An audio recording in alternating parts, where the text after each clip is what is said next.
Hey everyone, this is Dr. Nada. Today we're gonna learn how to do what you all been asking for quite some time. Making custom wild shapes for Baldur's Gate 3. While this is a little bit more involved, we're gonna make it very easy. Like leaving a comment on your tutorial suggestions for the future. Since I can't get enough of dermatopathology, we're gonna theme this video on sunburns. My geeking out is at the end of each step, so feel free to skip around. Let's get started. For step 1, we're gonna make a custom wild shape spell that we can then use for our mod. For part A, open up the stats editor and make a new spell data / shouts file. For more basic run through on how to make a new spell, refer to my prior video shown on the screen and listed in the video description. For part B, we'll paste the base game wild shape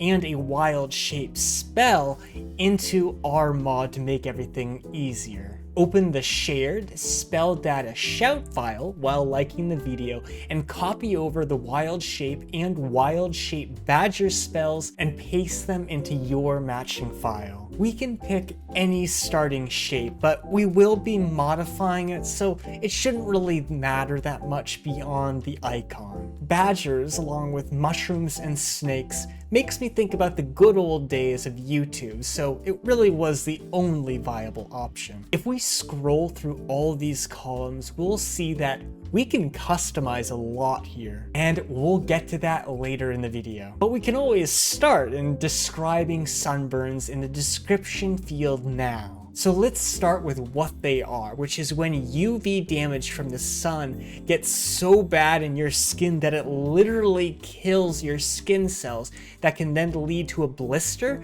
because the cells that form anchors holding things together essentially starts falling apart. It looks like this under the microscope where we see what's called a sunburn cell, which is a necrotic keratinocyte or a dying skin cell. For step 2, we make our custom polymorph status effect. As usual, feel free to check out the text tutorial of this video in the pinned comment, considering joining my Patreon while downloading it. For part A, like in step 1, we're going to be making a new file. So make a new status data / status polymorphed file. For part B, we'll paste in our status effect example for Badger, or the wild shape Badger player entry, and move that into our file. We'll see entries for multiple levels, which we're not going to cover in this video. Though let me know in a comment if you'd like to learn how to have multiple different levels of the polymorph effect. Like before, we're going to hold off on additional customization here, so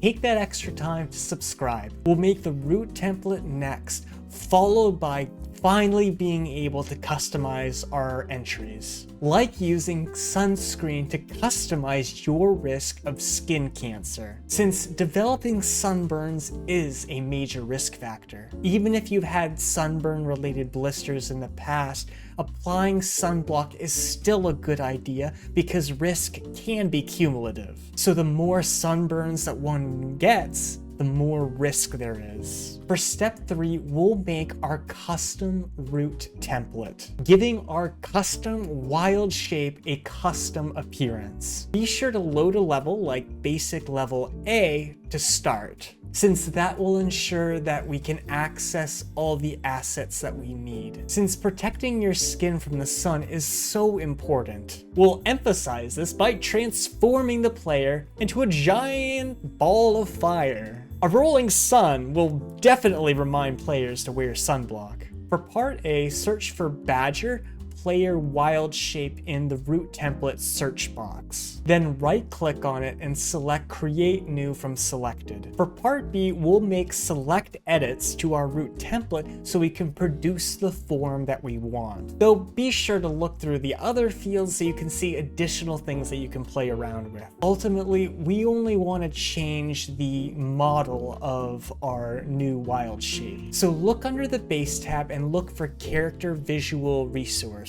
Scroll through it to find the model that you want to use. I wanted to use a model for the flaming sphere, so I used unique flaming sphere. Similarly, change the parent root template ID and physics template ID to match your model, while considering joining my Patreon for additional voting power on future tutorials. Lastly, change the name field for your root template base group and in field 4, which will ensure we have something that's easily referenced down the road. Then click create. If we scroll down to our mod on the item view, we should see our root template. For step 4, we're going to bring all of this together. For part A, right click on the new root template that you just created and copy the GUID to the clipboard. For part B, reopen the stats editor and the status polymorphed file. Paste the GUID that you copied into field BE, or the root template ID field. For part C, now we can customize our status effect. Change the name field, or field A, to something convenient, like Wildshapes Sunscreen Player, while also adding a custom description as befits whatever mod you decide to make. There are other fields in this file that you can play around with, but we don't need to do anything with them to create something that's functional at a basic level. For part D, save, and then copy the name of the status effect that you made. We can then go to our shout file. First, change our spell properties field, or field K, replacing the prior status effect with only apply status, status name, 100, -1, as is shown on the screen. Then customize our spell to make it distinct from vanilla, changing the name, parent, spell container ID, and container spell fields as shown. Also, edit our display name and description fields in columns X and Y so we can make it interesting. So name it Wildshapes Sunscreen with a description of Unleash the Power of the Sun. For step 5, we can now test,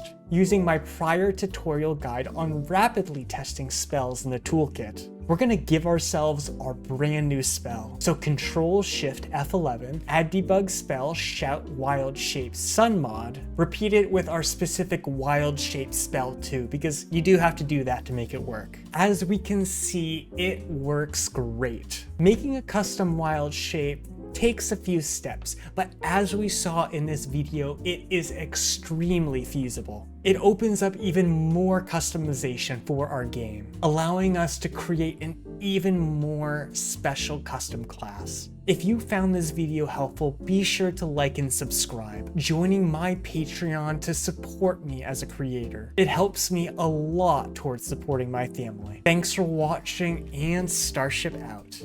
But I do trust you. And you can trust me. Do you think you could trust me just a little further? I only need a taste.